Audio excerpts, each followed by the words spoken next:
Hello and happy holidays. Welcome to Bright Violet Arts. My name is Valerie Morris, and today I am getting ready for the month of December 2022 in my bullet journal.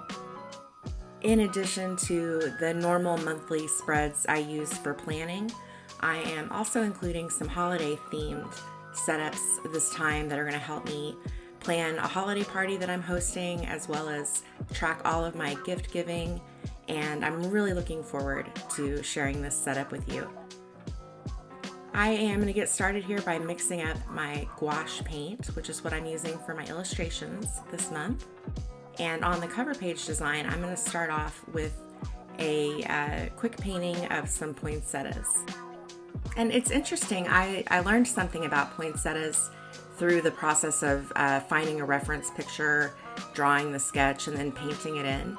And what that is that there actually are not any flowers on the poinsettia plant. The red petals that you see, they're not really flower petals, they're leaves. And the way the plant grows, all the leaves start off red, and then they kind of fade down the stalk of the plant and turn green with time. So the newer leaves are always bright red, and the older leaves are green, which gives it the effect of looking like a flower or a blossom. And I'm not being very, precious or precise with my line work here in the painting. I'm just keeping it very loose. I needed to get through this setup kind of fast, so I felt like I was taking some shortcuts when I was painting things in, not being quite as careful as I might normally be. But that's okay, because I have a secret weapon, which is this black fine line paint pen. And I love a black paint pen. You guys know that if you've watched my channel. I love the way a black outline looks on illustrations, because it's almost like cheating. It's almost like you can take an illustration that's a little bit sloppy and outline everything in black, and all of a sudden it looks nice and neat and purposeful and intentional. I'm also using more black lines to create borders around the design and around the page edges. And then I'm finishing it off with a little bit of washi tape just for some shine. And that is going to be the finished cover page. I was really happy with it, and it did not take very much time at all. I'm moving on now to my calendar spread, which consists of just some floating boxes with a Christmas garland that I'm going to paint around the border or the edges. So for these little star ornaments that are hanging from my garland, I have used a gold paint pen to give them a base coat, and then some metallic gold watercolor on top of the paint pen to add the additional shine and the nice smooth finish. And again, I am using gouache paint this month for all of my illustrations, and that is something that kind of started for me in November last month when I was setting up my bullet journal. I had used gouache paint a little bit in the past, but up until last month I had never used it for a bullet journal setup, like a complete month. And I was really happy with the results that I got. I love how easy it is to paint with, and I love, a lot of the properties of this paint. It's similar to watercolor and also similar to acrylic. It's got properties of each one. And if you want to know more about using gouache in your bullet journal, I definitely recommend checking out last month's Plan With Me video on this channel, and I will link that in the description box. Finishing off the calendar here with a little washi tape. I'm using a paint pen to write the days of the week directly on the tape. And that is going to do it for the calendar spread. Alright, the next spread up is just for fun. This is going to be holiday bingo. And I am going to be marking off each of these little squares after I complete the holiday activity that I will write inside. The left-hand side of the spread is going to serve as my title page for the bingo, and I have painted in my script lettering, as well as some holly leaves and some little holly berries, which wasn't as easy as I thought it was going to be, because I thought the garland was really easy on the previous page, and I got a little bit overconfident when it came to painting this holly. You can see here I tried to put some highlights on, and it was just tricky. There's just a lot of angles to the holly leaves because of the little barbed edges around the leaves, and it was hard for me to figure out where to put the light and dark of the shadow, which is how I normally think about drawing in highlights and shadows on anything that I draw. But for some reason, the shape of the holly leaf really had me stumped. But I think I did okay with it. And, even if it's not technically accurate in the world of like art school, it's still just fine. It still makes me smile. It's still just a bullet journal. So I'm gonna go back in and hit it with my black outline as I like. And then I'm not gonna stress about it anymore. I'm gonna move on with my life. So now for the bingo squares on my game card here, I'm going to fill in each square with an activity that I want to experience or complete during the holiday season. As I complete each activity, or as many of them as I get done, I will mark the boxes by drawing a red outline around them, and I have one of them already marked just so I can show you on the final spread here. You can see one of them is already marked in red. The idea is to fill up the whole card with little red squares. This spread is my gifting tracker, and it is essential for me, you guys. I started this in the first year that I was bullet journaling. That was 2019. And I've done it every year since then, of course, and I don't know how I ever got by without it. The way this is going to work is I am setting up a 2-page spread here for gifting people, and this is going to be people that are not living with me right now, not my most immediate family. This is like more extended family and friends, and every person will get a blank there. Each blank has 3 dot grid lines in it. So if I'm giving somebody more than one item, I should have room there to list all the items on an individual line, which is important because I want each individual item to have a status. The letters P, D, W, and S in the right, I'll check those columns as the gifts go through their cycle. The P is for purchased, D is for delivered, W is for wrapped, and S is for shipped.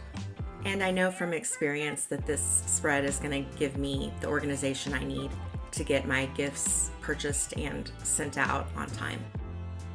For the second half of my gift tracker, I'm going on to the next page, and I'll start it off here with an old-fashioned Christmas tree drawing. And what this page is for is going to be the people I spend Christmas morning with.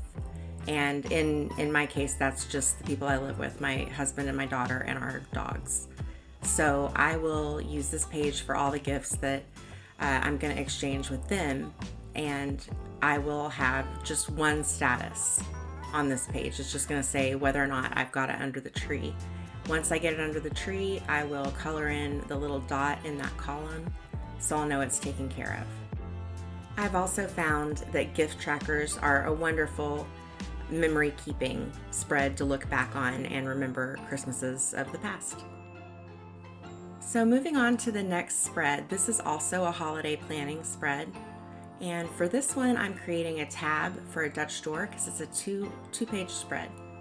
And what I'm doing here is setting up a party planner for a party that I have on Christmas Eve every year. And it is going to be a pretty hectic time.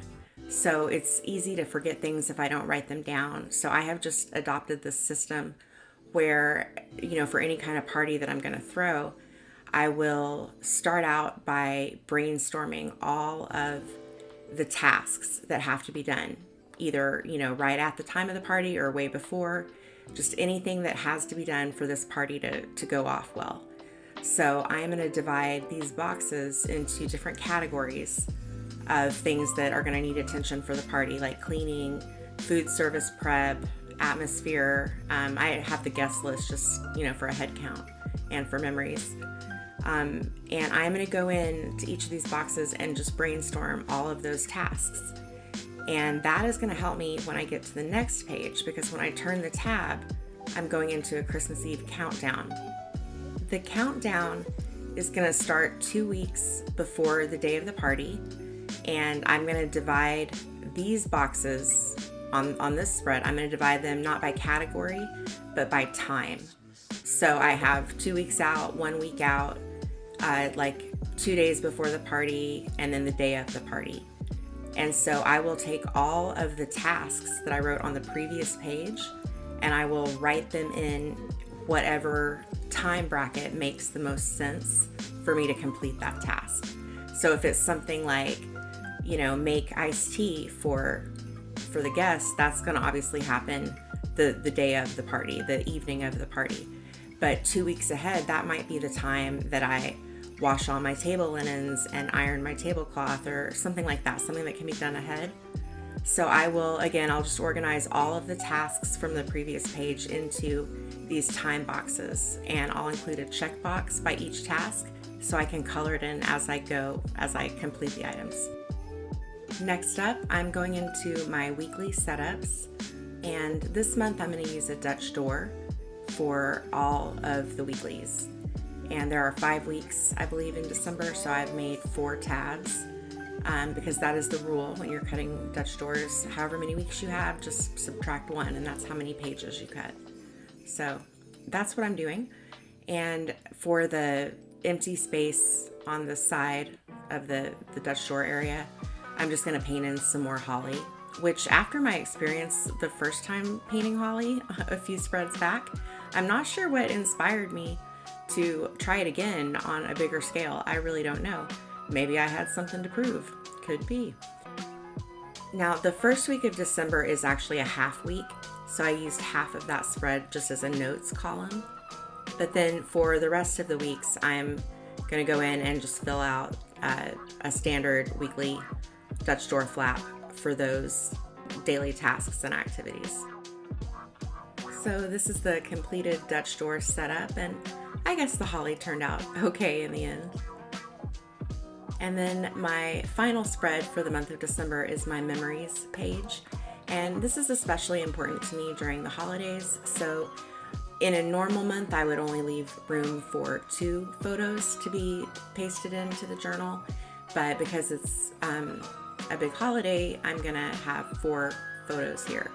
So I'm just making the little frames for 4 different photos that I will print out after Christmas. My hope is that I'll be pasting in some family photos. I don't know about you guys, but whenever my family gets together, we always get so caught up in the moment that we forget to pose for family photos. So hopefully this time I'll remember to get that done because photos are so important. I do have some lines at the bottom that I've used a highlighter to place, and that's just to write some free journaling style memories of the holiday. That's going to bring us into a final flip through for this month, and it is just astounding to me that 2022 is coming to a close. It has gone by fast, as we all say. I will be back very soon with a new video for setting up my 2023 bullet journal, and I'm really excited about it. It's always my favorite video of the year. That January bullet journal just is a nice fresh start, not just in lifestyle, but also in artwork and in bullet journaling. A new journal always makes me want to start new techniques and get some new supplies and see what I can create. So if you're not already a subscriber, now is a great time to hit that button so you won't miss any of the upcoming videos. You can also follow me at Bright Violet Arts on Instagram. And again, thank you so much for checking out the video today. I wish you a very happy holiday season, and I can't wait to see you next time.